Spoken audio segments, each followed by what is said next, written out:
हम्म, हाँ, आज हम संस्कृत साहित्य संस्कृत व्याकरण के माहेश्वर सूत्र पढ़ेंगे और माहेश्वर सूत्रों के ऊपर ये आज चर्चा करेंगे हम। ये कठिन माने जाते हैं लेकिन ऐसा कुछ है नहीं, यदि आप समझ के पढ़ो तो बड़े इजी लगते हैं। और इन्हीं माहेश्वर सूत्रों के ऊपर आपकी संस्कृत व्याकरण की आधारशिला रखी गई है। संस्कृत व्याकरण ये मान लीजिए इन्हीं माहेश्वर सूत्रों से निकली है। यदि 14 माहेश्वर सूत्र याद रखो आपको आ गए तो फिर आपको अन्य जो संधि है, उच्चारण स्थान, प्रयत्न वगैरह, उन सब में आपको बड़ी आसानी होगी। चलो शुरू करते हैं। माहेश्वर सूत्र 14 होते हैं। इन 14 माहेश्वर सूत्रों को आप क्रम से देखें, पहला, दूसरा, तीसरा और चौथा। ये चारों सूत्रों के अंदर एक कॉमन बात है कि ये सभी स्वर हैं और कुल कितने हैं? ए, ई, उ, री, ए, ओ, ऐ, औ। कुल 9 स्वर हैं। माहेश्वर सूत्रों से वर्ण निकालते समय हम ध्यान रखते हैं कि माहेश्वर सूत्रों की प्रत्येक सूत्र का अंतिम वर्ण हलंत होता है और जब उनमें से हम वर्ण निकालते हैं, प्रत्याहार बनाते हैं, उनमें से जो अंतिम हलंत वर्ण है वो लोप हो जाता है, इस सिंगल लोप हो जाता है। अब जैसे हमारा सूत्र है आ, ई, उ, ने, इसमें से हम ए, ई, उ लेंगे, नया हलंत वर्ण है इसलिए ये नहीं लेंगे। री, के में से री और री काम में आएगा, के है ये नहीं लेंगे। जैसे हमने यहाँ पे री लिखने से सिर्फ री और री लिया है, लेकिन ये अंतिम हलंत वर्ण है, ये प्रत्याहार बनाने में काम आते हैं। प्रत्याहार कैसे बनते हैं? मान लीजिए सूत्र का प्रथम वर्ण आपने ले लिया आ, और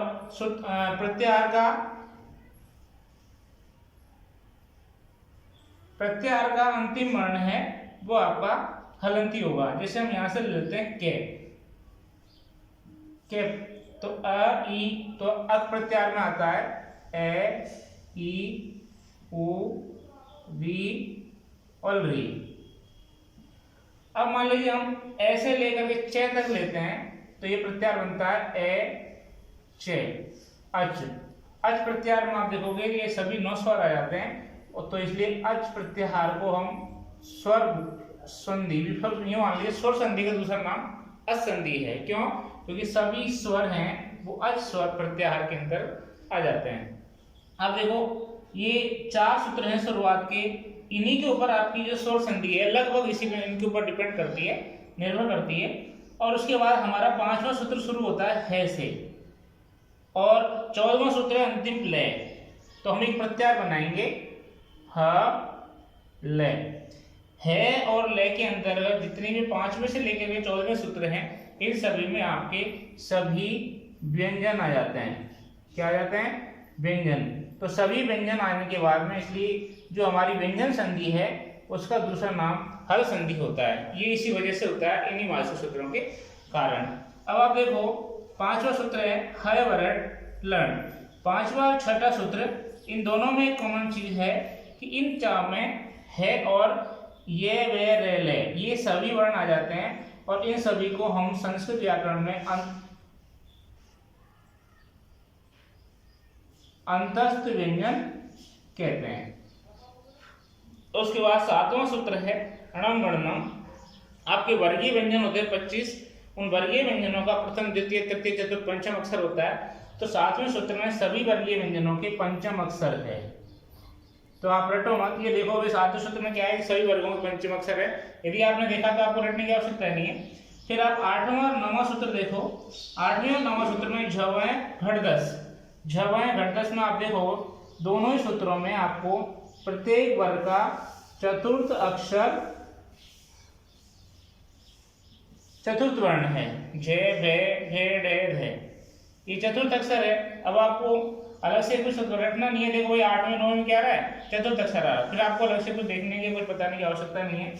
10वां सूत्र है। 10वां सूत्र आप देखो, 10वें सूत्र में जे, बे, गे, डे, दे, से, जब, गढ़, दस। इसमें आपके सभी वर्गों के, 5 वर्गों के तृतीय वर्ण आ रहे हैं।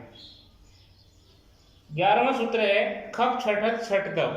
अब देखो इसमें खप, छठत, छठतव में वे हलंत है और कप है। 11वां और 12वां सूत्र, दोनों सूत्रों में आप देखोगे तो आपको पता चलेगा कि इसमें खे फे छे ठे थे, यहाँ तक तो दूसरे वर्ण आ गए, द्वितीय वर्ण आ गए।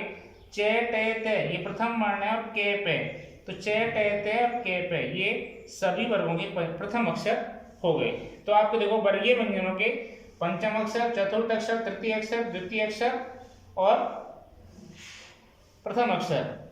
खप छठत चे पे और ते तो इसमें आ गया, और के और पे इसमें आ गया।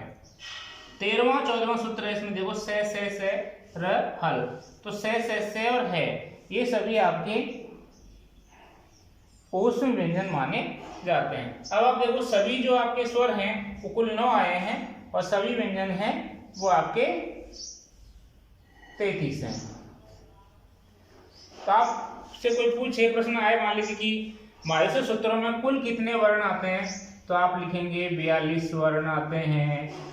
फिर एक अगला प्रश्न यही कॉमन चीज है कि कुल वर्ण 42 है, तो 22 सूत्रों से कुल मिलाकर के कितने प्रकार के प्रत्याहार बन सकते हैं, तो उसका उत्तर भी यही है, 42 प्रत्याहार बन सकते हैं। 42 प्रत्याहार बनते हैं, 42 वर्ण है, 42 ही प्रत्याहार है। अब आप देखो ये आपके स्वर हैं ए ई उ री ली ए ओ ऐ औ, ये सभी स्वर आपके शुरुआत के 4 सूत्रों के अंतर्गत समाहित हो जाते हैं। अब हम व्यंजन देखते हैं, वर्गीय व्यंजन। वर्गीय व्यंजन में के खे गे घे णे, चे छे जे झे य, पे ठे डे ढे णे, ते थे दे धे ने, ते थे बे भे में, ये 5 वर्गीय व्यंजन है। अब आप देखो 7वां सूत्र है, इस 7वें सूत्र में आपके सभी अंतिम अक्षर आ चुके हैं। कौन से में? 7वां सूत्र। फिर 8वें और 9वें सूत्र में क्या आ गए हैं? चतुर्थ अक्षर। आप देखो ये सब किस में आ गए हैं?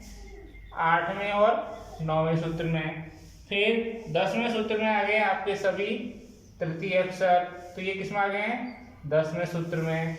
फिर आपके 11वें और 12वें में खे फे खे फे छे ठे थे, ये द्वितीय वर्ण और ये प्रथम वर्ण, ये दोनों आपके आ गए हैं 11वें सूत्र और 12वें सूत्र में।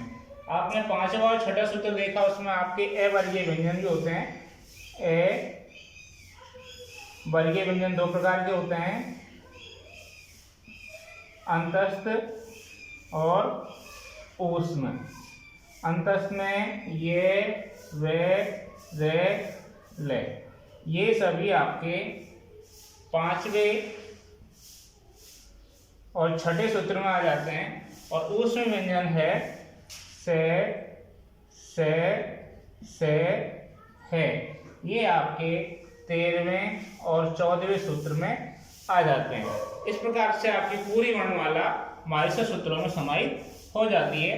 यदि आपने 22 सूत्र समझ के पढ़ लिए तो उसके बाद आपके जैसे मान लीजिए संधि पढ़ते हैं, संधि में सूत्र आता है अक सवर्णे दीर्घ। तो यदि आपको अक प्रत्याहार निकालना आता है तो अक प्रत्याहार के सवर्णों के सवर्ण यदि सामने आ जाए तो दीर्घ हो जाता है। ऐसे आपकी यण संधि का सूत्र है इको यणची।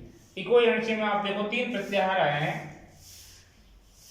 इक यण और अच। यदि आप 22 सूत्रों से प्रत्याहार बनाना सीख चुके हो और प्रत्याहार आपको याद है तो फिर आपके लिए संधि कोई बड़ी बात नहीं है। आपको 5 अक्षरों का जो सूत्र है इको यणची, इसको समझने यण संधि समझने के लिए मात्र ये सूत्र काफी है। कब? जब आपको 22 सूत्र आते हो और माइनस सूत्रों से प्रत्याहार बनाकर प्रत्याहार निकालना आता हो। तो यहाँ पर आपका माइनस सूत्र क्लास पूरी होती है। धन्यवाद।